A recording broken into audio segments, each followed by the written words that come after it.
Hello दोस्तों, नमस्कार। स्वागत है आपका आज की इस वीडियो में। आज के वीडियो में हम आज मैथ बताने वाले नहीं हैं, क्योंकि आज के सामने ठीक है जो रखा हुआ है बुक, उसके बारे में हम आज समझाने वाले हैं। ठीक है, जो कि दिया है क्या, उपहार जीव विज्ञान की भाषा। ठीक है, यानी कि जो 9th 10th और जो 11th में जो पढ़ता है विद्यार्थी साइंस, उसके लिए बहुत फ़ायदेमंद बुक है। ठीक है, यहाँ पर लिखा हुआ है वस्तुनिष्ठ प्रश्नों। ठीक है, यहाँ में। और इसके बाद हमारे पास 3 बुक है इसका। ठीक है, एक है जीव विज्ञान हुआ, और दूसरा हमारे पास क्या है, यानी कि उपहार भौतिकी भाषा। ठीक है, इसमें भी सब दिया हुआ है वस्तुनिष्ठ प्रश्न। ठीक है, उसके बाद तीसरा है हमारे पास रसायन भाषा। ठीक है, जो कि बहुत 9th 10th के लिए 11th के लिए फ़ायदेमंद चीज़ है ये। ठीक है, बुक।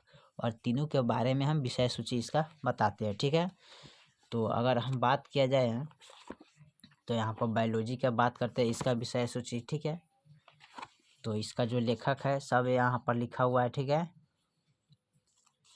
चलिए यहाँ पर हम इसका बताते हैं।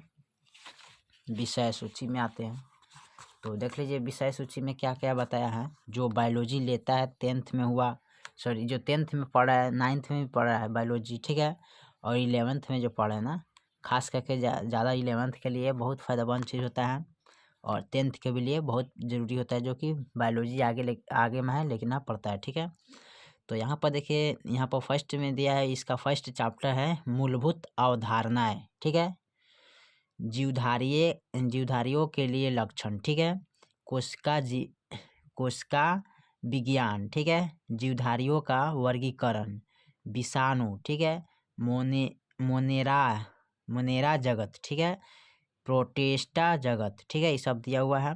पादप जगत, कवक जगत, जंतु जगत। ठीक है, उसके बाद आइए वनस्पति विज्ञान, यानी कि यहाँ पर दिया है। ठीक है, तो पौधों की आकारिकी। ठीक है, आकारिकी, पादप ऊतक। ठीक है, उसके बाद जो दिया है पादपों में पोषण, पादप रोग। ठीक है, उसके बारे में दिया हुआ है। और उसके बाद का है जंतु विज्ञान। ठीक है, तो यहाँ पर दिया है जंतु जगत की वर्गीकरण के बारे में दिया है। ठीक है, जंतु जगत पारिस्थितिक। ठीक है, आनुवांशिक, जंतुओं में पोषण तथा संतुलित आहार। ठीक है, उस सब के बारे में दिया है। उसके बाद फिर नीचे दिया है शरीर रचना, शरीर क्रिया एवं स्वास्थ्य विज्ञान। ठीक है, मानव शरीर तथा अंग तंत्र, उसके बारे में दिया है। मानव रोग। ठीक है, यानी कि मानव में रोग कैसे होता है उसके बारे में कुछ प्रमुख अंतर, क्या, क्यों और कैसे। ठीक है, उसके बाद विविध जीव विज्ञान शब्दावली। ठीक है, इस सब के बारे में जानकारी दिया है। ठीक है, तो आप इसको बारी बारी से पढ़िएगा तो बहुत अच्छा रहेगा। ठीक है, जो कि 1 से लेके 19 तक इसका 19 चैप्टर इसमें दिया है। ठीक है, अगर आप 19 चैप्टर अच्छे खासे इनको पढ़ लेते हैं तो 10th हो या 12th हो, आपको कहीं दिक्कत नहीं होगा बायोलॉजी में। ठीक है, चलिए अब बात करते हैं इसका अगला, यानी कि भौतिकी में। ठीक है, तो भौतिकी में क्या कह रहा है इसका भी देख लेते हैं। बहुत अच्छा बुक है बायोलॉजी वाले के लिए। ठीक है, तो इसका यहाँ पर विषय सूची दिया है। ठीक है, तो इसके विषय सूची में क्या बता रहा है, प्रस्तावन। ठीक है, उसके बारे में दिया है भौतिकी के सूत्र व परिणाम। ठीक है, मापन और मात्रक, गति। ठीक है, उसके बाद बल तथा घर्षण, इसके बारे में सब दिया है। गुरुत्वाकर्षण तथा कृति उपग्रह, दाब, उत्प्रेक्ष, प्रत्यक्षता, पृष्ठीय तनाव तथा श्यानता। ठीक है, कार्य शक्ति और ऊर्जा के बारे में दिया है। ठीक है, ऊष्मा और ताप, तरंग, गति, सरल लोलक व ध्वनि। ठीक है, प्रकाश के बारे में दिया है। विद्युत धारा के बारे में दिया है। चुंबकता, उसके बारे में दिया है। ठीक है, उसके बाद दिया है सौरमंडल के बारे में, भौतिकी राशियों में अंतर। ठीक है, वैज्ञानिक कारण, आगामी। ठीक है, बिहार बोर्ड एवं झारखंड बोर्ड परीक्षाओं के लिए सबके लिए उपस्थित है। ठीक है, तो आप इस बुक को खरीदिए और अच्छे से पढ़िए, बहुत आपको अच्छा नॉलेज मिलेगा और बहुत सरल तरीका से इसमें आपको समझने के मिलेगा। ठीक है, जैसे कि किताब में थोड़ा हार्ड दिया रहता है ना, तो इसमें आपको हार्ड नहीं मिलेगा। ठीक है, बहुत आसान तरीका से, सरल तरीका से इसमें तोड़ के लिखा रहता है। आप पढ़िएगा, जैसे कि पेपर पढ़ा जाता है उसी तरह पढ़िएगा, आपको सब समझ में आ जाएगा, ठीक है। उसके बाद तीसरा बुक हमारे पास है, तीसरा बुक है हमारे पास रसायन की भाषा है, ठीक है। यानी कि हर चीज़ की में बहुत अच्छी तरीक़ा से बारी बारी से समझाया गया है, ठीक है। तो यहाँ पर सब दिया है। विषय सूची का देखते हैं इसका क्या कह रहा है।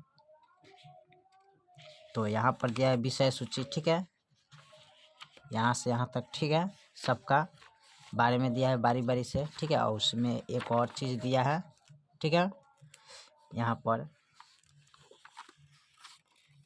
चलिए उसके बाद हम देखते हैं, यहाँ पर दिया विषय सूची में रसायन विज्ञान की परिचय, जो रसायन विज्ञान है उसके बारे में सब इसमें दिया है, ठीक है। करे परिभाषा, रसायन विज्ञान की शाखाएं अकार्बनिक रसायन, कार्बनिक रसायन, संश्लेषणात्मक रसायन, भौतिकी रसायन, कृषि रसायन, जीव रसायन, औषध रसायन, ठीक है। इसके बारे में बहुत डिटेल से अच्छा से इसमें समझाया गया है, ठीक है। पदार्थ में करे परिभाषा, पदार्थ में होने वाले परिवर्तन, भौतिकी परिवर्तन, रासायनिक के परिवर्तन, डाल्टन का परमाणु सिद्धांत, परमाणु अणु, अणु के प्रकाश, तत्वोत्तिक अणु, यौगिक के अणु, परमाणुकर्ता, पदार्थ का वर्गीकरण, अवस्था के आधार पर ठोस, द्रव, गैस अवस्था परिवर्तन, क्वथनांक, गलनांक, हिमकरण, संघनक, वाष्पीकरण, कथनांक, गलनांक या द्रवनांक, हिमक, ठीक है। यानी पदार्थ के सारा चीज़ इसमें बताया गया है। तत्व, यौगिक एवं मिश्रण, उसके बारे में यहाँ पर सब उसका बारी बारी से सब डिटेल से इसमें दिया गया, ठीक है। उसके बाद अम्ल, क्षारक तथा लवण, उसके बारे में भी, अम्ल और क्षारक तथा लवण के बारे में यहाँ पर सब डिटेल से बताया गया, ठीक है। आप इसको चैप्टर बाई चैप्टर पढ़िएगा, आपको पूरा डिटेल समझ में चलेगा, ठीक है। उसके बाद इधर कह रहा है, यहाँ पर दिया संकेत प्रतीक, ठीक है, उसके बारे में आप पढ़ सकते हैं पूरा डिटेल से इसमें। रासायनिक सूत्र, ठीक है, तो जो रासायनिक सूत्र आता है ना, जो हो गया थोड़ा 10th में पढ़ते हैं और उसके बाद 9th में पढ़ते हैं, उसके बाद 12th में भरपूर पढ़ा जाता है, उसके बारे में दिया है रासायनिक सूत्र के बारे में, ठीक है। आप पढ़िएगा अच्छा से, इसमें बहुत अच्छा आसान तरीके से बताया गया है।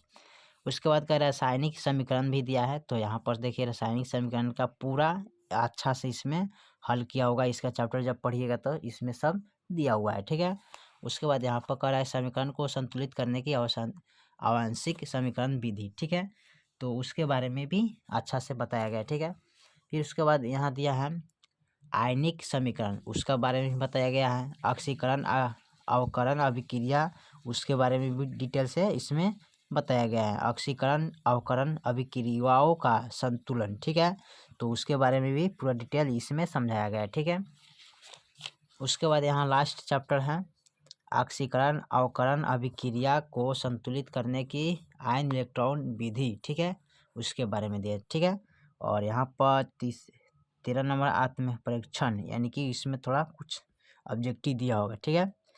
तो इस किताब को पढ़ने से होगा कि आपको बहुत फ़ायदा देगा, जैसे कि बायोलॉजी वाले के लिए बहुत आसान हो जाता है, ठीक है, और बहुत सरल भाषा में इसमें लिखा हुआ है, आप पढ़ सकते हैं इसको, ठीक है। थोड़ा इसमें कम दिखाई दे रहा है ना, तो इसको यहाँ से देखिए दूसरा चैप्टर से बहुत फ्रेश लिखा हुआ है, ठीक है। पदार्थ के बारे में दिया है, पदार्थ में होने वाले परिवर्तन दिया है, ठीक है। तो दो प्रकार के परिवर्तन होते हैं, भौतिकी परिवर्तन, एक होता है रासायनिक परिवर्तन।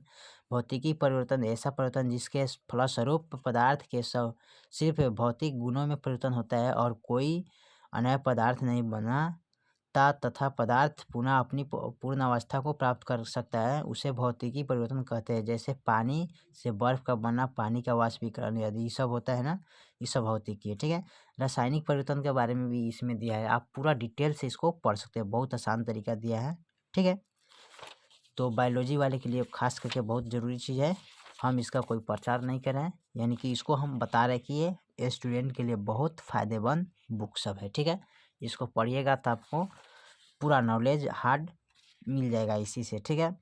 इसमें कोई ऐसा सवाल नहीं होगा कि जो आपको कठिन लगेगा आपको समझने में, ठीक है। पूरा यहाँ पर दिया हुआ है, ठीक है, बारी बारी से आप समझ सकते हैं, ठीक है। तो ये तीनों बुक आप मार्केट से खरीद लीजिए, ठीक है। अपने आसपास जो मार्केट होगा वहाँ मिलेगा ये सब पढ़ने का। ये सब देखिए कितना अच्छा से दिया है संरचना सूत्र, ठीक है, आप सब पढ़िएगा अच्छा से, ठीक है। यहाँ तक ले भी दिया, बहुत तक ले दिया, आपको समझने में भी आसान रहता है इसमें, ठीक है। चलिए, तो तीनों बुक के बारे में हमने डिटेल बता दिया, आप जाके इसे मार्केट से खरीद सकते हैं, ठीक है। फिर मिलते हैं अगले वीडियो में, तब तक के लिए जय हिंद, जय भारत।